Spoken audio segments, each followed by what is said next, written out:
Audi S8. Pretty much it's almost like an A8, but it has a V10.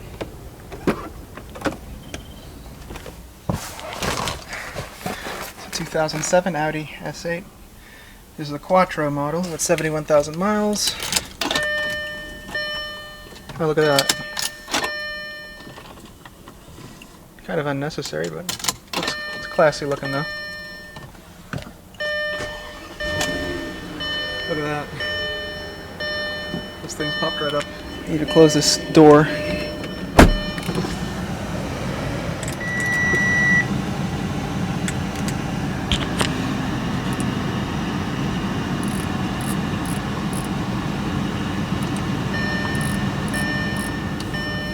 Well, this is a rather nice interior, to be honest with you. There's not really a whole lot I can say bad about it. It's very classy. Let's start off. This car has a 6-speed auto with manual shift mode. Just put it down to S and you can use the paddle shifters or the back of the steering wheel. And let me mention the steering wheel is nice and thick. And you have radio controls right there. You have a little roller button right there. Adjust the volume. And some other modes right here, possibly cruise. Well, actually the cruise is down below. Navigation controls, radio controls down below over here. Electronic e-brake. And you have the center console. Gotta check my text. Not really a whole lot of storage in there. Though at least you can store stuff inside the armrest, and they are super soft. Seats are very comfortable too. Ashtray. You have the climate control over here. Let me see the nav. Confirm it. I have a whole map of the US right there. Oh well, I'm not going to get into that. Well, the dashboard and all the trim pieces are all soft to the touch. There's nothing I can say wrong about that. Here's the rear shade button. You can see it come right down. You can see the subwoofer in back. It's actually covered in metal. That's a very nice touch. I love that. Here's the glove compartment. CD changer. USB kind of iPod connectivity. You can see the instrument cluster, trip computer, brightness for the instrument cluster right there. Just absolutely everything is soft to the touch. I love the speaker covers. Right there, they're all metal. Top of the door panel, it is soft to the touch. Real wood trimming. Everything is soft to the touch. This has a suede feel to it. Armrest is soft down below. It is quite hard though. On the side it is slightly padded, and you have memory seating for four settings. So let's open the trunk, which it does open electrically, you can see it.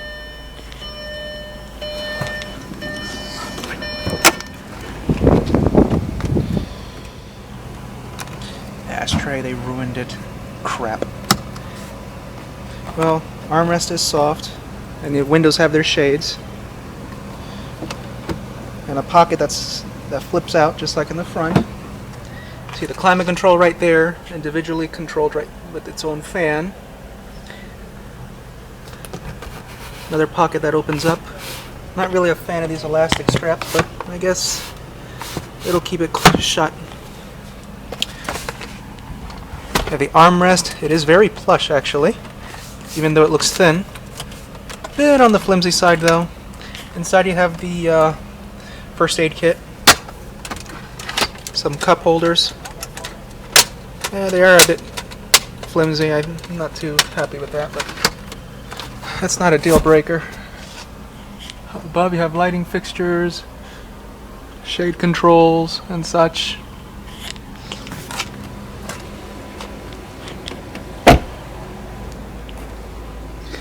The trunk is narrow, but it is quite long, so you can fit long objects in here.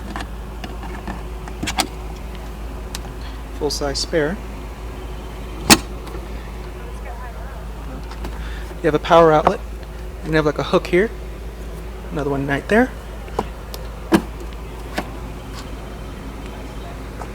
This ought to be some tools. Yep. For the roadside. Push this button.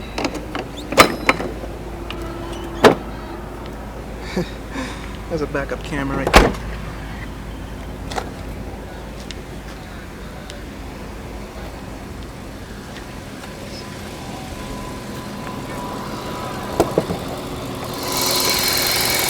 And that's a V10 right there. 5.2 liter. It's a very attractive looking engine.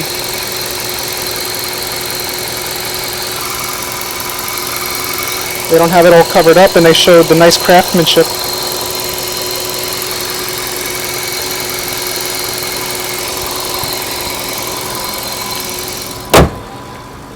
And you heard how the hood shut. It just shut, and you don't hear like an echo afterwards like a garbage can like you'd hear in Toyotas.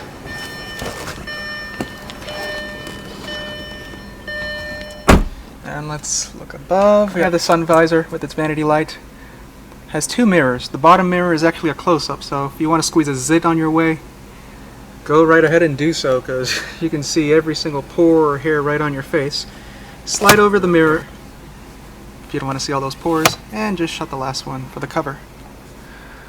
And you have the sunroof.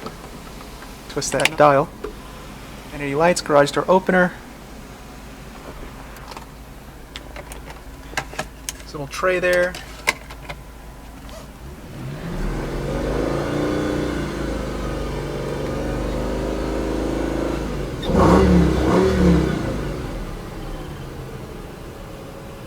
The sound of this engine is absolutely jizzifying.